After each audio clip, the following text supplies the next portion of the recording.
습니다. 그리스도를 닮아감 순결부터 우리 이번 주 선행까지 같이 외워보겠습니다. 그리스도를 닮아감 순결. 에베소서 5장 3절 말씀.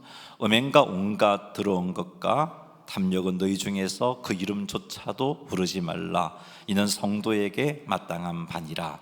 그리스도를 닮아감 순결. 베드로전서 2장 11절 말씀. 사랑하는 자들아, 그류민과 나그네 같은 너희를 권하노니 영혼을 거슬러 싸우는 육체의 정욕을 제어하라.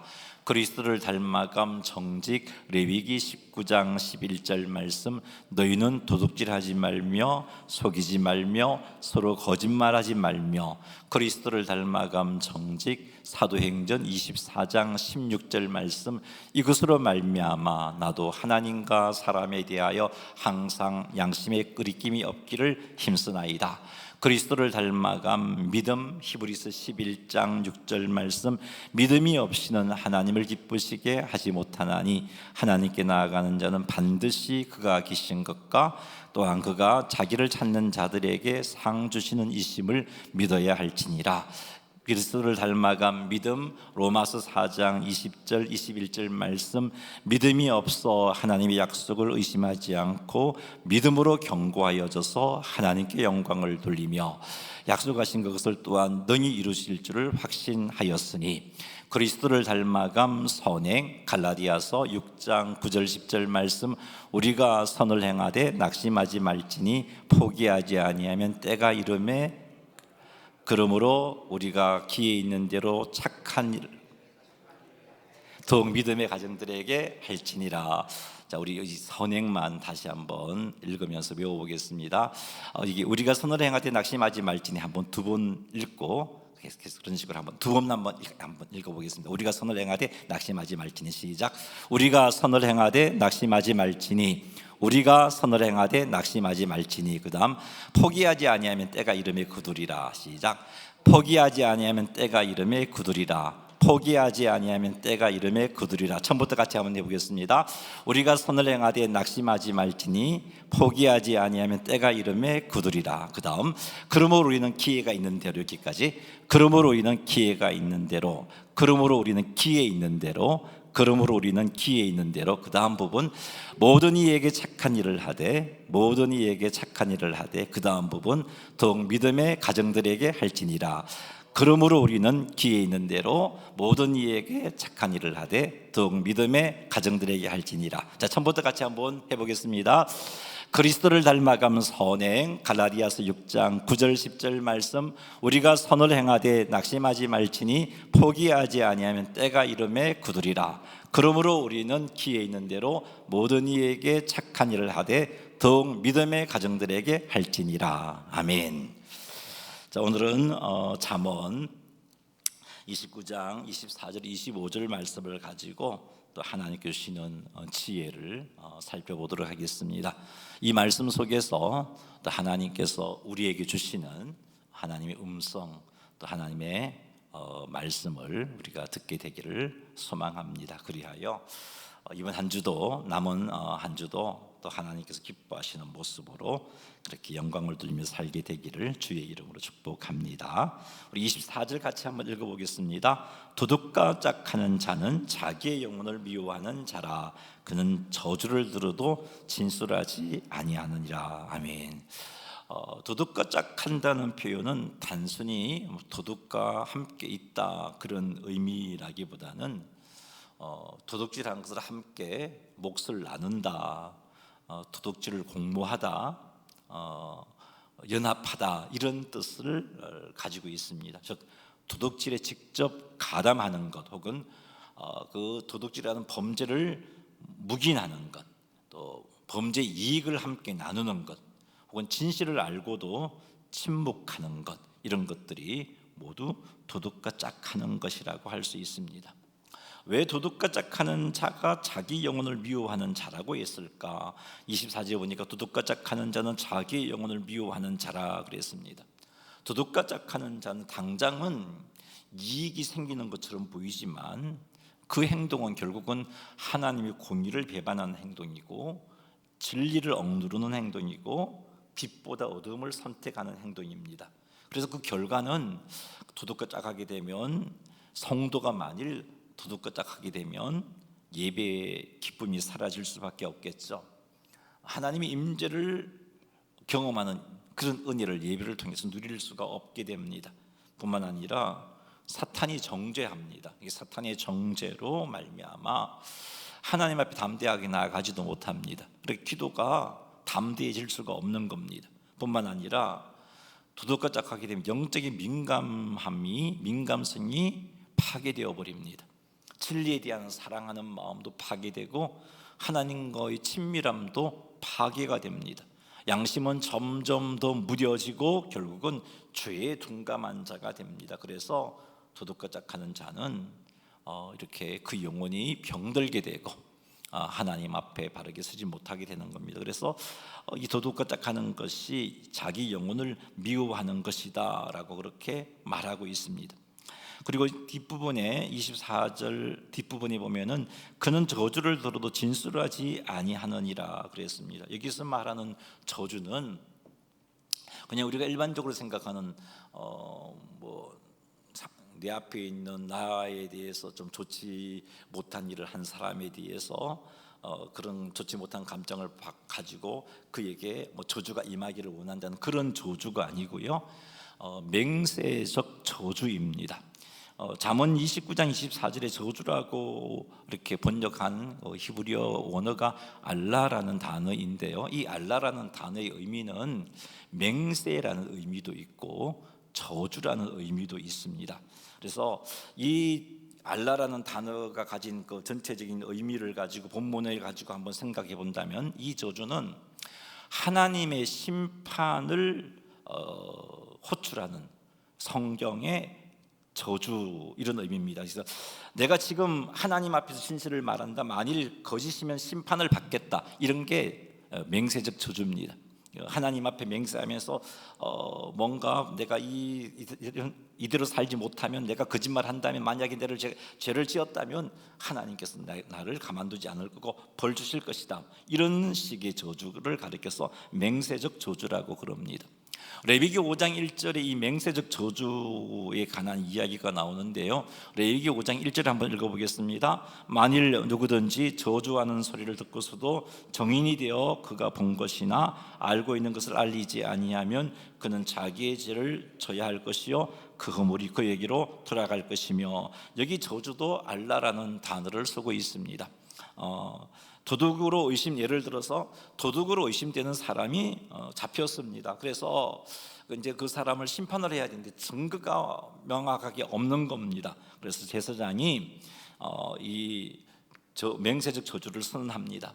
이 사람이 잘못한 것을 본 사람은 여호와 앞에서 진실을 말하라, 숨기면 하나님의 저주를 받을 것이다. 이게 맹세적 저주입니다. 이런 저주를 들었는데도, 근데 내가 그것을 보았어요. 저 사람이 도둑질하는 것을 보았어요. 근데 나는 이 사람과 공모한 사람이에요. 그러니까 그 저주를 들었지만 진실을 말할 수가 없는 거죠. 그래서 저주를 들었음에도 불구하고 정인이 되어 그가 본 것이나 알고 있는 것을 알리지 아니하면 그는 자기의 죄를 져야 할 것이요 허물이 그에게로 돌아갈 것이요, 이 저주가 그에게 임하는 겁니다. 여기서 말하는 이런 식의 저주가 지금 잠언 29장 24절의 저주입니다. 그는 저주를 들어도 진술하지 아니하느니라. 도둑과 짝하는 자는 이런 맹세적 저주를 들어도 진실을 말할 수가 없는 겁니다. 진실을 말하게 되면 자신도 그 도둑과 공모했다는 것이 드러나기 때문에, 그래서 결국은 이 도둑과 짝하는 자의 영혼은 망할 수밖에 없는 것이고, 그래서 도둑과 짝하는 자는 자기 영혼을 미워하는 자라고 말씀하고 있는 겁니다. 사랑하는 성도 여러분, 근데 도둑과 짝하는 것을 반드시 도둑과 공모하여서 물건을 훔치는 경우에만 해당되는 것이 아닙니다. 부정한 이익에 침묵하는 것도 도둑과 짝하는 것이라고 할 수 있습니다. 거짓인 줄 알면서도 괜히 내가 말을 뱉으면 좀 여러 가지 불이익을 당할 수 있고 그래서 침묵해버리는 것, 직장에서 비리를 보았지만 묵인해버리는 것도 도둑과 짝하는 것이라고 할 수 있습니다. 죄에 적극 가담하지 않았지만 죄를 그냥 못 본 척하는 태도 역시 도둑과 짝하는 죄와 같은 겁니다. 이렇게 도덕과 짝하는 자는 그 근본이 어떤 마음을 갖고 있냐면 하나님보다 사람을 두려워하는 마음을 품고 있는 겁니다. 그래서 하나님보다 사람이 두려워서 보고도 못 본 척 해버리고 방임해버리고 그러다 보니까 진리보다 관계를 더 생각하고, 내가 이 진리를 말했다가 이 사람과의 관계가 잘못되어지면 어떻게 하나, 이 사람이 나에 대해서 좋지 못한 생각을 품으면 어떻게 하나, 여기에 걸리게 되고 결국은 그 사람은 또 이익을 추구하게 되고 의보다는 이익, 안전을 택하는 행동을 하게 되는 겁니다. 이게 도덕거짝하는 자의 모습에서 나타날 수 있는 겁니다. 사랑하는 성도 여러분, 죄에 직접 가담하지 않았기 때문에 괜찮다라고 스스로 합리화하지 마시기 바랍니다. 주변의 거짓과 불의를 보면서 내일이 아니니까 하고 지나치지도 마시기 바랍니다. 도덕과 짝하는 자에 주어지는 그 결과가, 가장 무서운 결과는 양심이 점점 둔감해지는 거고, 그래서 그 영혼이 병들게 되는 것입니다. 그러니 여러분, 작은 타협도 가볍게 여기지 마시고 이 정도는 괜찮겠지 하는 생각, 이것도 경계해야 할 겁니다. 이것이 우리의 영혼을 병들게 한다는 것 명심하시기 바랍니다. 사랑하는 성도 여러분, 사람을 두려워하는 마음, 이것도 도덕과 짝하는 죄를 짓게 만드는 행동입니다. 우리에게 사람을 두려워하는 마음, 이 마음 때문에 하나님의 백성으로서 바르게 살지 못했던 모습들이 기억난다면 회개해야 할 것입니다. 사람을 두려워하게 되면 나와 관계 있는 사람의 잘못을 보고도 침묵하게 됩니다. 분명히 그가 잘못한 것인데 내가 그 잘못을 알고 있음에도 불구하고 침묵하는 죄를 지을 수밖에 없습니다. 그러니 사랑하는 성도 여러분, 사람을 두려워하는 마음, 이 마음들을 경계해야 할 것이고, 이런 마음 때문에 도덕과 짝하는 잘못을 범치 않는 그런 하나님의 백성이 되어질 수 있도록 하나님을 사람보다 더 두려워하는 그런 삶을 사시기를 주의 이름으로 축복합니다. 혹 우리가 죄와 또 잘못에 대해서 침묵을 했고 타협을 했고 정의보다 관계를 택했다면 이건 역시 도덕과 짝하는 겁니다. 이런 잘못을 먼저 하나님의 우리는 인정해야 할 것이고, 그리고 예수 그리스도의 보혈을 의지하여서 하나님 앞에 담대하게 나아가 회개하시기 바랍니다. 그리하여 병든 우리의 영혼이 회복되어지는 은혜를 누리시기 바랍니다. 예배가 회복되고 기도가 회복되고 하나님의 임재가 풍성히 경험되어질 수 있는 그런 삶으로 회복되어질 수 있도록 우리에게 도덕과 짝했던 그런 모습들, 삶이 있다면, 하나님보다 사람을 두려워함으로 그런 행동을 했던 그런 경우들이 있다면 그것을 가지고 하나님 앞에 나가고 회개함으로 회복되어지는 하나님의 백성으로서 삶을 살게 되기를 주님의 이름으로 축복합니다. 25절 말씀 읽어보겠습니다. 사람을 두려워하면 올무에 걸리게 되거니와 여호와를 의지하는 자는 안전하리라. 24절에서도 잠시 언급했습니다만 여기에서도 24절과 25절이 연결되는 연결고리가 있는데 그게 바로 사람을 두려워하는 겁니다. 사람을 두려워하는 것은 하나님보다 사람을 더 의식하고 사람의 평가와 반응에 의해서 지배당하는 상태를 의미합니다. 즉 사람에게 인정받고 싶은 그런 마음, 사람에게 칭찬받고 싶은 그런 마음, 저 사람이 나를 비난하면 어떻게 하나 하는 이런 생각들, 저 사람에 의해서 거절당하면 어떻게 하는 이런 두려움들을 하나님보다 더 중요하게 여기는 이런 모습이 사람을 두려워하는 것이라고 할 수 있습니다. 이렇게 하나님보다 사람을 두려워하게 되면 우리는 하나님의 명령 앞에 온전히 순종하지 못하게 됩니다. 하나님의 명령을 어기게 되는 거죠. 하나님께서 사울왕에게 명령하셨습니다. 아말렉을 멸하라고 하셨습니다. 아말렉의 모든 소유를 남기지 말고 남녀노소를 가리지 않고 다 멸하라고 하셨습니다. 아말렉에 대한 하나님의 심판이었습니다. 그런데 사울왕은 백성들과 함께 아말렉을 치면서 아말렉의 소와 양 중에 좋지 못한 것은 죽이고 좋은 것은 살려둡니다. 가치 없고 하찮은 것은 다 죽이지만 가치 있고 뭔가 유익이 되겠다 하는 것을 살려둡니다. 사울의 이런 행동은 하나님께 불순종하는 행동이고, 사울의 이런 행동은 하나님의 마음을 아프게 한 행동이고, 사무엘 선지자로 하여금 근심하게 한 행동입니다. 사울 왕이 왜 이렇게 행동했을까요? 여러 가지 이유가 있겠지만 그 중에 하나가 사람을 두려워했기 때문에 이런 행동을 한 겁니다. 사무엘상 15장 24절 말씀 같이 한번 읽어보겠습니다. 사울이 사무엘에게 이르되 내가 범죄하였나이다. 내가 여호와의 명령과 당신의 말씀을 어긴 것은 내가 백성을 두려워하여 그들의 말을 청종하였음이니이다. 이게 사울의 말입니다. 사울이 내가 백성을 두려워하여 여호와의 명령과 당신의 말씀을 어겼습니다. 사람을 두려워하니까 결국은 하나님 말씀에 불순종하게 되더라는 것을 우리는 보게 됩니다.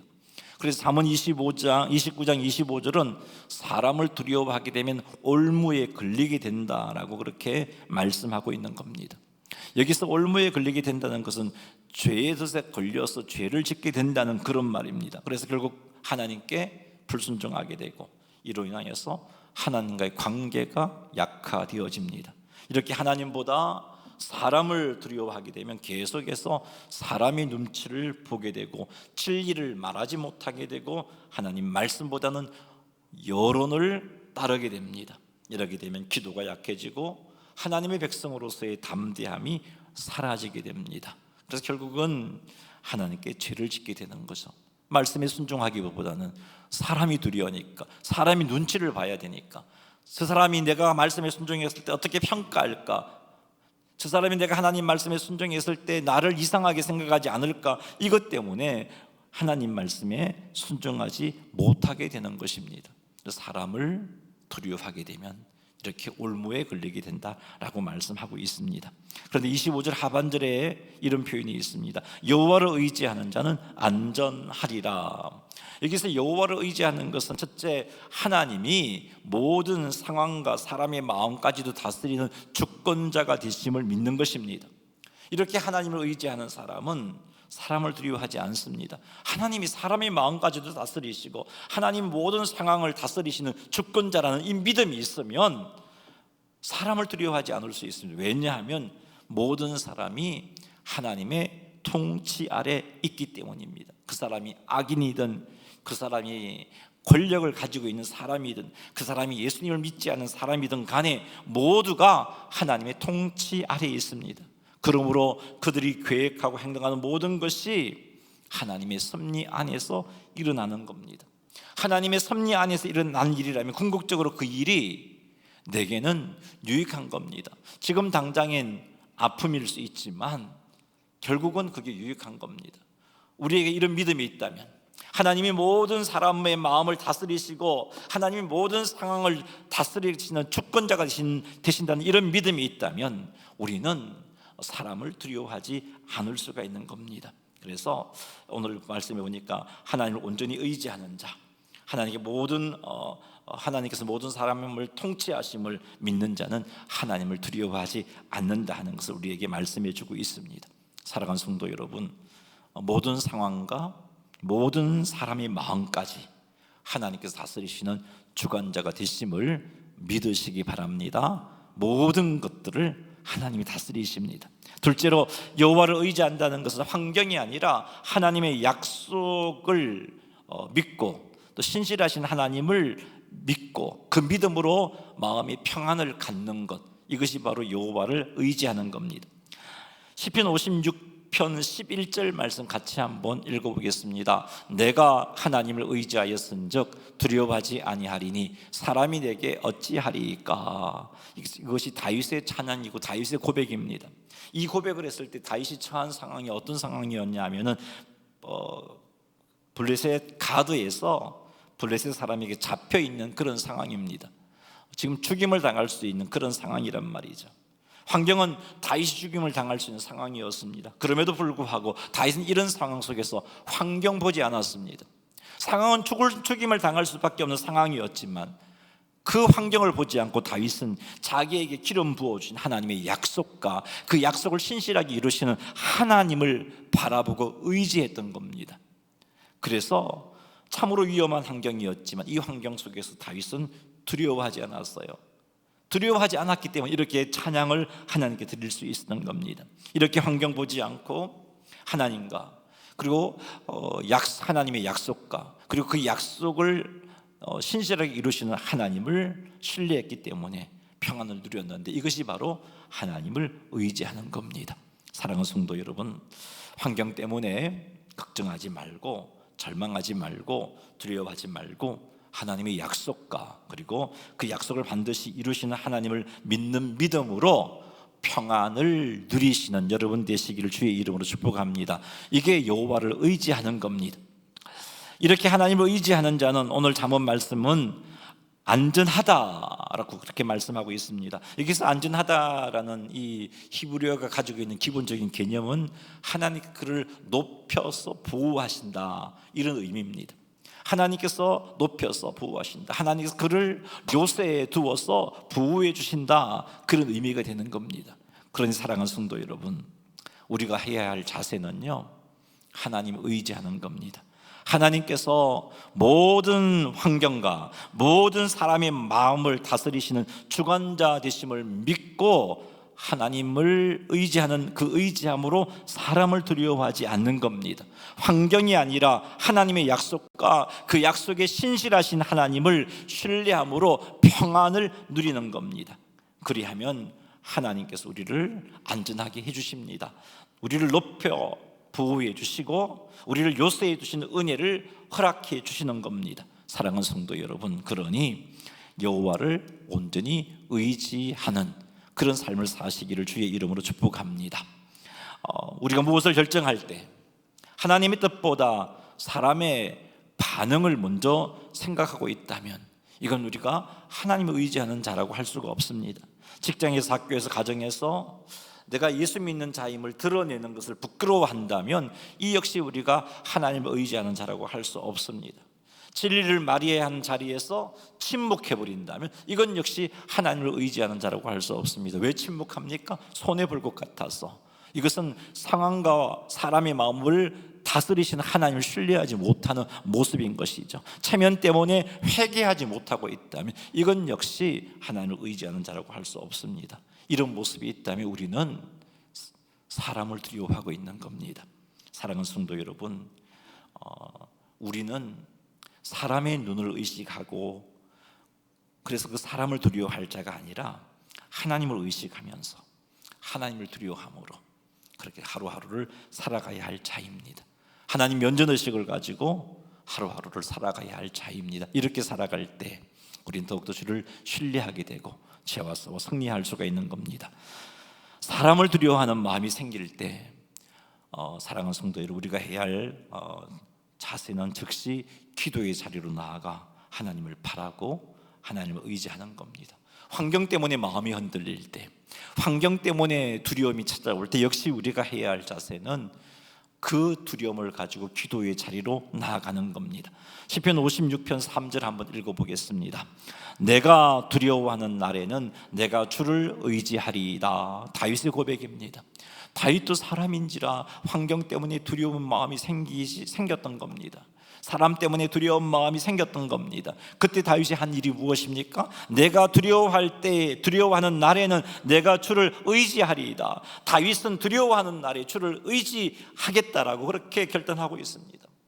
그의 결단처럼 두려움이 엄습했을 때 다윗은 항상 하나님께 엎드렸습니다. 생명이 위기에 처했을 때 하나님께 엎드렸습니다. 하나님께 나아가 하나님을 의지했습니다. 하나님께 기도했습니다. 이런 삶을 살았기 때문에 다윗은 하나님의 마음에 합한 자가 되었고 하나님께서 그를 높여주시는 은혜, 그를 안전하게 해주시는 은혜를 부어주셨던 겁니다.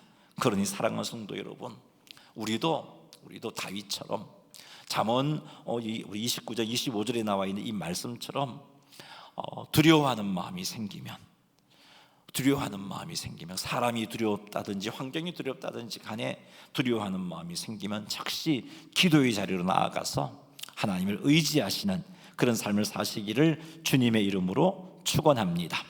오늘 말씀이 하나님을 의지하는 자는 안전하리라 그렇게 약속하고 있습니다. 그러니 우리에게 있는 모든 걱정과 근심과 염려를 하나님께 가지고 나아가십시오. 내 자녀의 미래도, 내 건강의 문제도 내 사역의 열매도 이로 인한 이것 때문에 불안해하지 말고 내 자녀의 미래, 내 사역, 내 건강도 하나님께서 다스리심을 고백하고 불안하다면 더욱더 기도의 자리로 나아가고 이렇게 이 내게 일어난 모든 환경들을 하나님께서 다스린다는 믿음의 고백을 하면서 하나님 바라보십시오. 환경 보지 말고 하나님 바라보십시오. 약속에 신실하신 하나님, 나를 사랑하신 하나님, 나의 구원자 하나님, 그 하나님을 바라보시기를 바랍니다. 그리하여 하나님께서 안전하게 해주시는 은혜를 누리시는 성도님들이 다 되시기를 주님의 이름으로 축원합니다. 말씀을 맺습니다. 사람을 두려워하면, 그래서 사람의 눈치를 보며 사람의 마음에 합하게 행동하면 잠시 편할 수 있습니다. 관계도 지켜낼 수 있습니다. 갈등도 피할 수 있습니다. 그러나 여러분, 그 대가는 우리의 영혼이 병들어 간다는 겁니다. 양심이 무뎌지고 기도가 식어지고 예배의 감격이 사라지는 겁니다. 그러나 하나님을 의지하면 다릅니다. 하나님을 의지하는 자는 사람을 두려워하지 않고 환경을 두려워하지 않고 하나님을 의지하는 자는 비록 상황이 여전히 어렵고 사람의 반응은 여전히 차가울 수 있지만 그럼에도 불구하고 하나님을 의지하는 자는 하나님 주시는 그 평강이 그 영혼, 그 마음 깊은 곳에서 흘러나옵니다. 평안함이 있습니다. 그러니 두려움이 밀려올 때 사람에게로 달려가지 마시고 기도의 자리로 나아가시기 바랍니다. 사람을 두려워하는 신앙이 아니라 하나님을 경외하는 신앙으로, 올무에 걸린 인생이 아니라 하나님이 지키시는 요새에 거하는 은혜를 누리시는 우리 모두가 되기를 주님의 이름으로 축원합니다. 여호와를 의지하는 자는 안전하리라 하신 이 약속의 말씀을 붙잡고 도둑과 짝하지 말고 하나님만을 의지하는 성도님들이 다 되시기를 주님의 이름으로 축원합니다. 교회에서